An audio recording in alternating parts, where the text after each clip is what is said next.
Head of fixed income हैं, अलमीज़ान investment से इनका ताल्लुक है।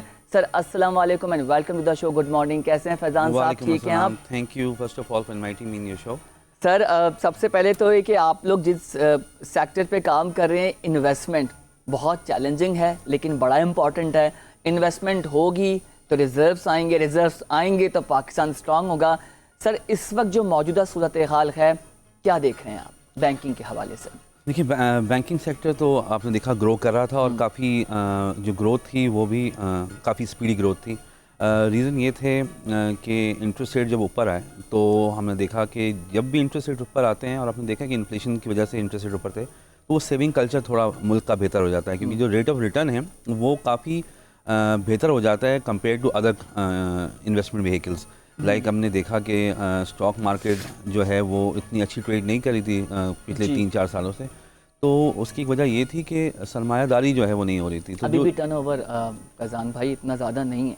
बिल्कुल बिल्कुल ऐसा है। अब इंटरेस्ट रेट्स आपको पता है आहिस्ता आहिस्ता नीचे आ रहे हैं। स्टेट बैंक ने लास्ट टाइम ये 150 बेसिस पॉइंट कट करके जो पॉलिसी रेट था उसको 19.5 पे ले आया है। और अगर हम अभी करंट यील्ड्स की बात करें तो वो हमें दिख रहा है कि यहाँ से अगली जो सितंबर में मॉनेटरी पॉलिसी है उसके अंदर भी 150 बेसिस पॉइंट का कट आ सकता है। अच्छा, कल भी जो टेबल ऑक्शन हुआ था उसके अंदर यील्ड्स जो थी वो 17% जो साल वाला है उसको टच कर गई हैं, ठीक है। और जो सेकेंडरी मार्केट है उसके अंदर यील्ड 17% से भी नीचे काम हो रहा था, यानी कि 17 और 19.5 में अभी 2.5% का डिफरेंस है।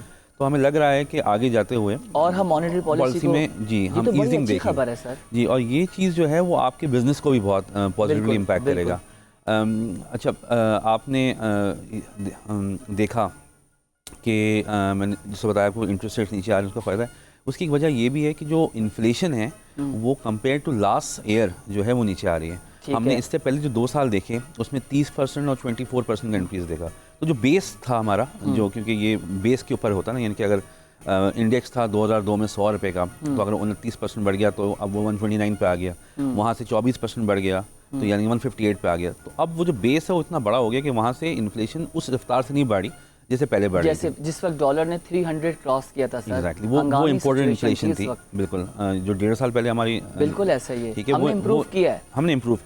हमने डॉलर आप देख लें जो अभी आप बता रहे थे कि जिस तरह आर्मी ने जो स्ट्रिक्ट मेजर्स लिए और जितनी भी होर्डिंग थी और जो स्मगलिंग थी उसको रोका, उसकी वजह से स्टेट बैंक के रिजर्व भी इम्प्रूव हुए हैं, क्योंकि वो पैसा जो पहले हुंडी के थ्रू सिस्टम चल रहा था अब वो प्रॉपर फॉरेन एक्सचेंज कंपनीज के थ्रू स्टेट बैंक को मिला और जो रिजर्व्स थे वो 4 बिलियन से 9 बिलियन पे आ गए। बिल्कुल ऐसा ही है। तो वो इम्प्रूवमेंट हमें दिख रही है। इन्फ्लेशन भी हम जो एक्सपेक्ट कर रहे हैं इस साल, जो स्टेट बैंक का भी टारगेट है वो 11.5 से 13.5 के दरमियान है। तो आप देखें एक बहुत बड़ा इंप्रूवमेंट है कि हम कह रहे हैं कि 24% से अब हम एवरेज लेने तो 12% पे जा रहे हैं, यानी आधी हो जाएगी। तो उसी हिसाब से अगर हम देखेंगे अगर IMF प्रोग्राम में हम आ जाते हैं तो IMF का एक रूल है कि वो रियल इंटरेस्ट रेट्स को पॉजिटिव रखता है। अच्छा, रियल इंटरेस्ट रेट्स का मतलब है कि इन्फ्लेशन से ऊपर जो है ना, तो वो जो डिफरेंस है वो 2% का यूजली रखता है। तो अगर हम एक्सपेक्ट कर रहे हैं कि इंटरेस्ट रेट्स 12%, इन्फ्लेशन 12% पे होगी, तो हम एक्सपेक्ट कर सकते हैं कि अगले साल जून तक इंटरेस्ट रेट जो है वो 14-15% के रेंज में आ सकते हैं। अल्लाह करे, तो बड़ी अच्छी खबर सर आपने दी है। और मैं हमेशा कहता हूँ मायूसी कुफ्र है, चीज़ें बेहतर होंगी। फैज़ान साहब, गुज़िश्ता रात हमने ख़बर देखी और मुझे उस ख़बर से बड़ा अच्छा एक पॉजिटिव एक वाइब महसूस हुई और मैंने भी ख़ुद एक तज्ज़िया किया कि अच्छा काम होने जा रहा है। ख़बर ये मैंने अपने इंट्रो में ही बताया कि स्टेट बैंक का प्लास्टिक के करेंसी नोट जारी करने पे गौर। दूसरी अहम खबर इससे जो जुड़ी है कि 5000 का जो नोट है इसको बंद करने की बात हो रही है। तो मुझे सबसे पहले बताएं कि ये and really appreciate senator Mohsin Aziz, उन्होंने इनिशिएटिव लिया है और इस तरह की चीज़ें जो है एक होप देती हैं इकॉनमी को स्टेबिलिटी की तरफ ले जाने के लिए। आपको क्या लगता है कि ये बहुत अच्छा फैसला है। वैसे तो ये बहुत कॉस्ट बेयरिंग किस्म का एक प्रोसेस होगा, क्योंकि जब आप प्लास्टिक करेंसी निकालेंगे, बेसिकली पॉलीमर बेस्ड करेंसी होगी, तो उसका फ़ायदा ये होगा कि करेंसी की लाइफ बढ़ जाएगी। तो जहाँ आप इनिशियल एक कॉस्ट लगा रहे होंगे जो इसके अगेंस्ट बात आएगी, तो आप इसके फेवर में भी कह सकते हैं कि जो नोट आप साल में 10 दफ़ा बदलते हैं वो अब शायद 10 साल में एक दफ़ा बदलने जाएगा, तो वहाँ आपको कॉस्ट बेनिफिट। ईद बकरीद पे भी मुझे लगता है कि नए नोट जारी नहीं होंगे, वही चल जाएंगे। अभी आपने देखा वो यूरो इतने बेहतर होंगे। यूरो जो करेंसी है उसका भी नोट आपने देखा वो प्लास्टिक मटेरियल का है, तो इनकी जो लाइफ होती है बढ़ जाती है। मगर एक जो सबको बहुत ख़तरा है, क्योंकि जो 5000 वाला नोट की आपने बात की, डीमोनेटाइजेशन ना हो जाए, ठीक है। तो स्टेट बैंक यहाँ पे मेरे ख्याल से बहुत स्मार्टली प्ले करेगा और उसको करना भी चाहिए। और उसको ये करना चाहिए कि जो 5,000 वाला नोट जिसकी वैल्यू जो कि करेंसी, अच्छा मैं आपको थोड़ा सा और एक्सप्लेन कर देता हूँ जी। पाकिस्तान में जो करेंसी इन सर्कुलेशन है वो कोई 9.3 ट्रिलियन की है, यानी कि जो रुपया छप चुका है अब तक वो कोई 35 ट्रिलियन का है। 35 ट्रिलियन का, 35 ट्रिलियन रुपये का है, ठीक है। उसमें से 9.3 ट्रिलियन वो पैसे हैं जो कि सिस्टम का हिस्सा नहीं है, सिस्टम का हिस्सा जो कि डिफरेंट इलीगल एक्टिविटीज़ में, ब्लैक इकोनॉमी में, बैंकिंग चैनल्स यूज नहीं कर रहे, वो कहीं वो नोट गायब हुए हैं नाज़रीन, वो नजर नहीं आ रहे हैं लेकिन वो इनविजिबल हुए हैं, जो कि वो करेंसी है जो कि आप समझ रहे होर्डिंग में जिन एक्टिविटीज़ में काम हो रहा होता है वो उन करेंसी, क्योंकि उसकी कोई डॉक्यूमेंटेशन नहीं होती। तो अगर हम उस 5,000 की बात करें तो जो 5,000 है वो उस 9 ट्रिलियन का 5 ट्रिलियन है, यानी कि हम कह सकते हैं कि मेजर अमाउंट जो है वो 5 ट्रिलियन का 5,000 का नोट है। तो जब ये पैसा सिस्टम में आ जाएगा, और सिस्टम में किस तरह आएगा कि स्टेट बैंक ये कह दे कि जिसको करेंसी एक्सचेंज करानी है वो थ्रू बैंक अकाउंट करवा ले, यानी कि आप पैसे लेके आए मेरे पास 5,000 है, मैं आपको पास नई करेंसी 5,000 की आपके अकाउंट में ट्रांसफ़र कर देता हूँ। अगर इस तरह हो जाए तो ये डॉक्यूमेंटेशन जो है ना सर ये बहुत अच्छा है। जनरल इलेक्शन 2024 से पहले भी बड़ी खबर आई थी कि नए करेंसी नोट जारी होंगे, लेकिन उस वक्त एक अफरा तफरी थी मुल्क में और स्टेट बैंक और गवर्नमेंट दूसरे इदारे इस वक्त फेयर इलेक्शन कराने में लगे हुए थे कि जी आगे बात करेंगे, लेकिन ये अब खबर आई है और ये अच्छी खबर है। और आपने जिस तरह से कहा यही इदारों में भी बात हो रही है कि वो साफ उन्होंने चीज़ डिस्कस की है कि 5,000 का नोट जो है लोग तकियों के नीचे और तहखानों में, हमने स्कैंडल्स भी देखे मुख्तलिफ चैनल्स पे चले। और सर कुछ ऐसे हमारे इंडस्ट्री के, सर्विस इंडस्ट्री के लोग हैं, मैं किसी सेक्टर का नाम नहीं लूँगा, लेकिन आप समझ सकते हैं कि वो रोज़ाना उनकी डीलिंग होती है 5 लाख 10 लाख कैश में, चाहे कोई भी सेक्टर हो। मैं किसी सेक्टर की बात नहीं कर रहा वरना फिर बात पकड़ी जाएगी कि भाई इन्होंने ये बात कर दी। तो ये जो हम जैकेट्स पहनते हैं इसमें 4 पॉकेट्स होते हैं, तो 5 लाख इधर आ गए, 5 इधर आ गए, 5 इधर आ गए, 20 लाख आप लेके घूम रहे हैं और आपने ना तो उसको बैंक में डाला है और आपने जो हमारा रुपया है उसको चैनलाइज नहीं किया। इससे हमें गवर्नमेंट को नुकसान हुआ और हमारी इकॉनमी को नुकसान हुआ। सर मुझे ये बताएं कि चैलेंज इसमें क्या आएगा? चैलेंज ये आएगा कि सबसे पहले आपको कहा जाएगा कि जी मोदी साहब ने भी जो है वो इस तरह के काम किए थे डीमोनेटाइजेशन वाले, जबकि स्टेट बैंक ने क्लियरली कह दिया है कि डीमोनेटाइजेशन नहीं है, ये just change of currency notes हैं। तो ये आ सकता है कि जी ये आप बहुत जल्दी करना चाह रहे हैं, क्योंकि जो टारगेट दिया है उन्होंने खाली 1 साल का ही दिया है कि वो 1 साल के अंदर अंदर इसको कन्वर्ट कर देंगे। तो इस तरह के चैलेंजेस आएंगे आपके पास कि इसकी कॉस्ट बहुत ज़्यादा है। जिस तरह इन्वेस्टमेंट्स का विंडो देखते हैं, इन्वेस्टमेंट पे आप बात करते हैं, बॉन्ड्स भी आए और बॉन्ड्स पे भी लोगों ने बड़ा शुरू में इन्वेस्टमेंट की, फिर उसको स्टेट बैंक ने बंद करने की बात की और कहा कि जी ब्लैक मनी को अपना करने के लिए बॉन्ड्स करते हैं, फिर कुछ लोगों के नाम आते हैं कुछ के नहीं आते। तो बॉन्ड के हिसाब से आप क्या देखते हैं कि ये? अच्छा पहले तो मैं आपको क्लियर करूँ कि मैं जो हूँ वो शरिया कंप्लाइंट इन्वेस्टमेंट्स देखता हूँ, तो मेरे हिसाब से तो बॉन्ड्स वैसे ही जो है वो हलाल इन्वेस्टमेंट में नहीं आते हैं। अच्छा, as far as concern the Islamic banking, very nice sir. ठीक है। अच्छा बॉन्ड्स जो है ना वो गवर्नमेंट के लिए बहुत ही परफेक्ट इंस्ट्रूमेंट होता है। ऐसा क्यों होता है? क्योंकि वो बहुत सारे लोगों को जमा करता है इस लालच में कि किसी एक का प्राइस निकलेगा। ठीक है, मैंने कुछ साल पहले एक एनालिसिस किए थे और उसमें मैंने जो कॉस्ट ऑफ फंडिंग निकाली थी स्टेट बैंक की या मिनिस्ट्री ऑफ फाइनेंस की, सॉरी, तो वो जो फंडिंग की कॉस्ट है वो सिर्फ 5% है। अब आप अंदाज़ा लगाएं कि इंटरेस्ट रेट्स इस वक्त 19.5 पे हैं। ठीक है, और जो स्टेट बैंक ने मैं एक टर्म आपको बताता हूँ आपके नाजरीन के लिए कि एक मिनिमम डिपॉजिट रेट होता है जो कन्वेंशनल बैंक्स के ऊपर लागू होता है। अच्छा। उसका मतलब ये है कि अगर आपका पॉलिसी रेट 19.5 है तो उसके ऊपर एक फ्लोर है और एक कैपिंग है। ठीक है, यानी कि बाजार इसके बीच में रहेगी। ठीक है, सही है।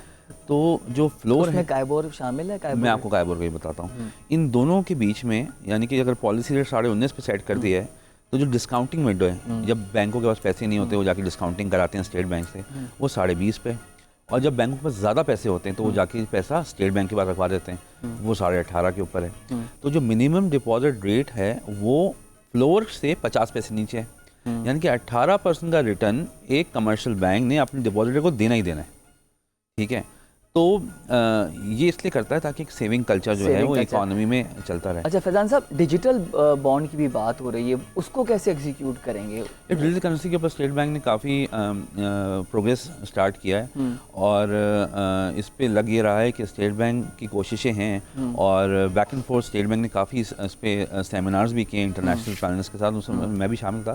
तो मैंने देखा है कि जो स्टेट बैंक का जो प्रोसेस है वो काफ़ी क्विक है और इसकी तरफ हम बहुत जल्द हम देखेंगे कोई डेवलपमेंट होगी और एक डिजिटल करेंसी पाकिस्तान में आएगी। जो डिजिटल करेंसी का मसला है वो आपको पता है वो यही है कि वो रेगुलेटेड नहीं है। रेगुलेटेड ठीक है। और यही चैलेंज हमें जो हमारे जो यूथ ख़ास तौर पे जो आजकल ऑनलाइन ट्रेडिंग वगैरह कर रहे हैं उसमें भी हमें एक डिसएडवांटेज ये है कि वो चैनलाइज नहीं हो रही है। अच्छा फैज़ान साहब, एक अहम सवाल है, स्टेट बैंक की बातें सुन के, खबर सुन के खुशी तो हो रही है, लेकिन मुझे एकदम से झटका भी लगा कि हम खुद मुख्तार तो नहीं है, IMF प्रोग्राम में इनरोल्ड हैं।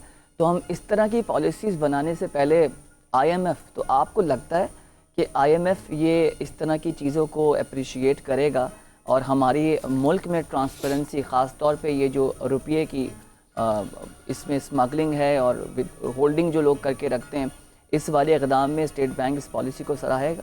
देखिए, पाकिस्तान जो है वो काफ़ी दफ़ा IMF प्रोग्राम का हिस्सा रहा है और पाकिस्तान जैसी इकॉनमी में मेरा जो व्यू है वो शायद दूसरों से डिफरेंट हो, मगर पाकिस्तान जैसी इकॉनमी में IMF इज़ वेरी इंपॉर्टेंट, क्योंकि IMF वो डंडा है जो आपको ट्रैक पे रखता है। ठीक है। तो IMF के होते हुए चीज़ें काफ़ी बेहतर हो जाती हैं। हमने देखा कि अभी बांग्लादेश में करेंसी किस तरह उन्होंने रखी। हम एग्जांपल ले जाते हैं टर्की की। टर्की ने एक टाइम तक अपनी करेंसी को मैनेज किया, पाकिस्तान ने भी ये किया था एक दौर में। ठीक है। उसके बाद जब वो बबल जो करेंसी की एडजस्टमेंट होती है उसके बाद इन्फ्लेशन भी होती है, सब होता है। अब टर्की का हाल देख लें आप कि पिछले कई सालों से वहाँ इन्फ्लेशन 70% है। ठीक है। वहाँ का इंटरेस्ट रेट 50% है। तो हम इजिप्ट, जब पाकिस्तान मुश्किल दौर से गुजर रहा था तो इजिप्ट भी था। इजिप्ट में हमने हाल देखा कि वो उनकी चीज़ें काफ़ी ख़राब हुई, मगर पाकिस्तान किस तरह बचा रहा, क्योंकि पाकिस्तान ने चीज़ें इंप्लीमेंट करना स्टार्ट कर दी। उसकी वजह से इन्फ्लेशन बहुत बढ़ गया। आपकी बिजली के पैसे 51% बढ़ गए, गैस के पैसे 100% बढ़ गए। ठीक है। सब्सिडीज़ ख़त्म हो गई, मगर हमने इकोनॉमी को गिरने से बचा लिया। बिल्कुल सही कह रहे हैं। तो IMF will always encourage you to start document your system. मैं आपसे करेंसी सर्कुलेशन की बात की थी। करेंसी सर्कुलेशन पाकिस्तान में पूरी दुनिया में सबसे ज़्यादा है। ये 25% बनती है, जो कि किसी भी हेल्दी इकोनॉमी के लिए अच्छी नहीं है। तो इस पैसे को जब हम डॉक्यूमेंट कर देंगे तो हर चीज़ बेहतर हो जाएगी। अच्छा, अब हम टैक्स की बात करें, अगर पाकिस्तान का tax to GDP is less than 10%।